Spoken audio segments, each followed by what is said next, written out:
Manga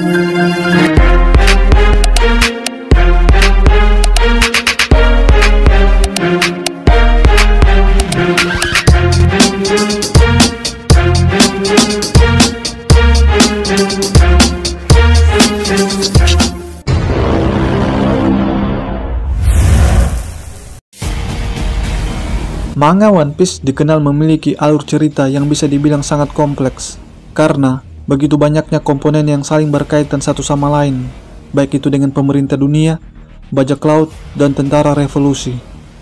Sehingga, membuat manga One Piece tak kunjung tamat sampai sekarang. Bahkan, dengan banyaknya komponen dalam cerita One Piece, tak ayal membuat manga One Piece dikenal sebagai manga yang memiliki banyak karakter-karakter misterius. Dan salah satu karakter misterius di One Piece yang sering menjadi bahan pergunjingan oleh para fans ialah siapa lagi kalau bukan Monkey D. Dragon. Monkey D. Dragon merupakan anak dari Monkey D. Garp, sang pahlawan angkatan laut dan ayah dari salah satu generasi terburuk yaitu Monkey D. Luffy, yang notabene-nya adalah kapten dari anggota bajak laut topi jerami. Seperti yang kita ketahui, nama Dragon pertama kali disebutkan oleh Raja Thalassa Lukas pada saat rapat pertemuan referee di Mary Joyce 10 tahun silam, yang mana ia mengatakan bahwa dalam kurun waktu 5 atau 6 tahun dia akan menjadi duri dalam pemerintahan dunia.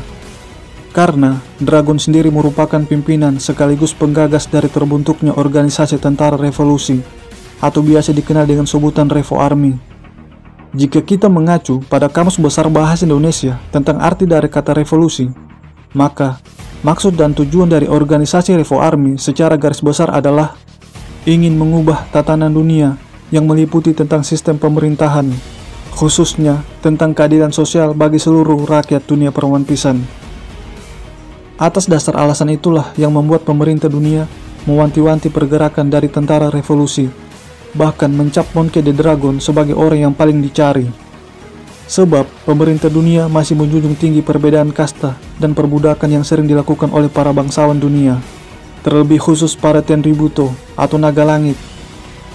Cuma yang jadi pertanyaannya, siapakah sebenarnya Monkey D. Dragon? Sampai-sampai dia secara terang-terangan menentang pemerintah dunia selaku pemegang tampuk kekuasaan di dunia. Menurut saya pribadi, sebelum ia mendirikan organisasi tentara revolusi, Monkey D. Dragon adalah mantan orang dalam dari instansi pemerintah dunia. Mengapa saya mengatakan demikian? Karena berdasarkan beberapa clue dari manga One Piece itu sendiri, di antaranya ucapan peringatan dari Raja Thalassa Lukas bahwa Dragon sang revolusioner akan menjadi duri dalam pemerintahan dunia.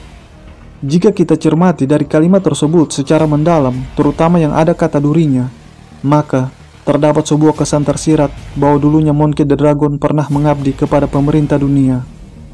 Lalu, clue berikutnya terlihat dari sikap Monkey D. Garp yang sangat terobsesi kepada Ace dan Luffy, agar mereka berdua besar nanti menjadi perwira angkatan laut. Dari obsesi dan ambisius Garp tersebut, maka kemungkinan besar diakibatkan oleh sikap Dragon yang memutuskan di tengah jalan untuk keluar dari instansi angkatan laut, hingga membuat Garp kecewa dan stres atas keputusan anaknya tersebut. Lalu, mendoktrin Ace dan Luffy agar bercita-cita menjadi angkatan laut sebagai penerusnya ketika ia nanti pensiun. Selanjutnya, clue yang ketiga, para perwira angkatan laut baik yang senior maupun junior, semuanya mengetahui nama Monkey D. Dragon. Bukankah itu juga merupakan sebuah petunjuk tentang masa lalu dari Dragon itu sendiri? Terlepas dari statusnya yang sekarang sebagai ketua dari tentara revolusi. Karena bisa jadi Dragon waktu masih bekerja di angkatan laut memiliki jabatan yang cukup tinggi. Maka tak heran jika nama dan sosoknya dikenal oleh semua anggota Marine. Lalu, hal apa yang menyebabkannya memutuskan untuk keluar dari angkatan laut? Bahkan membentuk suatu organisasi untuk menentang pemerintah dunia. Seperti yang kukatakan sebelumnya, bahwa pemerintah dunia masih sangat memegang teguh perbedaan kasta dan perbudakan. Tapi, menurut saya, bukan hanya itu saja alasan Monkey D. Dragon keluar dari angkatan laut. Karena, bisa jadi Dragon tahu rahasia tersembunyi dari pemerintah dunia yang selama ini mereka tutupi. Terutama tentang rahasia 800 tahun yang lalu, yaitu pada saat abad kekosongan. Apalagi, pasca terbentuknya pemerintahan dunia, mereka langsung menerbitkan Undang-Undang Dasar yang bunyinya haram hukumnya untuk mempelajari batu poneglyph. Namun, jika ada yang bersikeras untuk tetap mempelajarinya, maka pemerintah dunia tidak akan segan-segan untuk melenyapkannya, seperti yang pernah dialami oleh Robin dan para sarjana O'Hara 20 tahun yang lalu. Jadi, atas sikap kepala batu dari pemerintah dunia tersebut membuatnya menaruh curiga kepada instansi tempat di mana ia bernaung, lalu membulatkan tekadnya untuk keluar dari angkatan laut dengan tujuan untuk membongkar kebusukan dari pemerintah dunia dengan cara mengobarkan perang kepada pemerintah dunia. Dan yang sering menjadi bahan pertanyaan tentang Monkey the Dragon selain tentang masa lalunya ialah tentang kekuatan dari dragon. Apakah pengguna kekuatan buah iblis atau bukan? Berbicara tentang kekuatan dari Monkey the Dragon, maka kita harus kilas balik pada ratusan chapter puluhan tahun yang lalu, tepatnya pada tahun 1999, yang dimana dragon muncul untuk pertama kalinya dalam cerita manga One Piece, demi untuk menyelamatkan anak satu-satunya, yaitu Luffy, dari sergapan Kapten Smoker di Pulau Lockton. Dan dari aksi penyelamatannya tersebut, membuat seluruh fans One Piece menerka-nerka bahwa kekuatan Monkey the Dragon ada hubungannya dengan kemampuan yang dapat menimbulkan badai. Jadi, bisa dikatakan bahwa dragon pengguna kekuatan buah iblis. Namun, yang jadi pertanyaan selanjutnya, kekuatan buah iblis macam apa yang bisa menimbulkan badai hingga membuat Smoker dan Luffy berterbangan? Ya, jawabannya cukup simpel. Sebab apa yang ada di dalam kepalaku sama dengan apa yang ada di kepala kalian, yaitu bahwa dragon mempunyai kekuatan buah iblis tipe logia angin.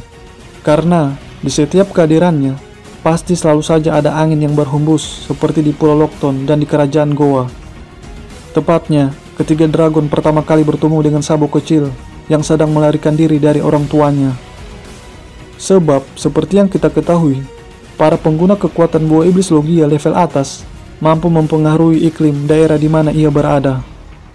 Seperti pada saat Ace pertama kali datang di kerajaan Drum untuk mencari Luffy, yang membuat salju di negeri tersebut berhenti turun untuk sementara waktu. Lalu, di Pulau Penghazar, yang secara drastis iklimnya langsung berubah dikarenakan efek pertarungan antara Aokiji versus Akainu. Kemudian, pada chapter 587, para penduduk Great Terminal dikepung oleh api yang membuat mereka putus asa, dan tiba-tiba gunung sampai yang sebelumnya terbakar langsung terhempas oleh sebuah dorongan angin yang sangat kuat dari arah lautan, hingga membentuk sebuah jalan untuk menyelamatkan diri dari kepungan api tersebut. Dan yang membukakan jalan bagi penduduk Great Terminal adalah tentara revolusi. Pertanyaannya, siapakah yang melakukan hal tersebut? Kemungkinan yang melakukan hal itu adalah Dragon, karena ia berada di posisi yang paling depan ketimbang Kuma dan Ivankov. Petunjuk selanjutnya adalah pada chapter 794, yaitu pada saat Sabo kecil dibazoka oleh Tenryubuto. Di situ terlihat Dragon dengan sangat sigap menangkap tangan Sabo yang hampir tenggelam. Jika dilihat dari arah posisi tangan Dragon ketika menolong, maka bisa dibilang tubuhnya berada di atas, dengan kata lain terbang. Karena jika dia tidak terbang, maka seharusnya tubuh Dragon juga berada dalam lautan dalam posisi berenang. Apalagi letak tertembaknya kapal Sabo terbilang cukup jauh dari area dermaga, yang artinya tidak ada tempat bagi Dragon untuk berpijak pada suatu tempat yang padat. Dan pada saat kejadian tersebut, lagi dan lagi terlihat seperti sebuah angin yang berada di sekitarnya, baik pada saat menolong Sabo maupun pada saat ia terlambat berkumpul kembali dengan sesama anggota pasukan revolusi sambil membawa Sabo yang sekarat. Jadi, dari bukti yang kupaparkan tersebut dapat ditarik sebuah hipotesis bahwa kekuatan Monkey the Dragon ada hubungannya dengan kekuatan alam yang dapat menimbulkan dan mendatangkan badai. Dan dari sekian kekuatan buah iblis yang berhubungan dengan badai, maka salah satunya adalah kekuatan buah iblis logia angin. Demikianlah teori tentang kekuatan yang dimiliki oleh Dragon yang bersumber dari chapter per chapter yang telah dirangkum sedemikian rupa hingga terlahirlah sebuah teori. Karena untuk sampai saat ini kita hanya bisa menduga-duga atau menerka-nerka tentang kekuatan asli dari salah satu karakter misterius di One Piece, yaitu Monkey the Dragon. Bagi teman-teman yang telah menonton video ini, kritik dan sarannya akan selalu diterima. Dan terima kasih banyak atas dukungannya.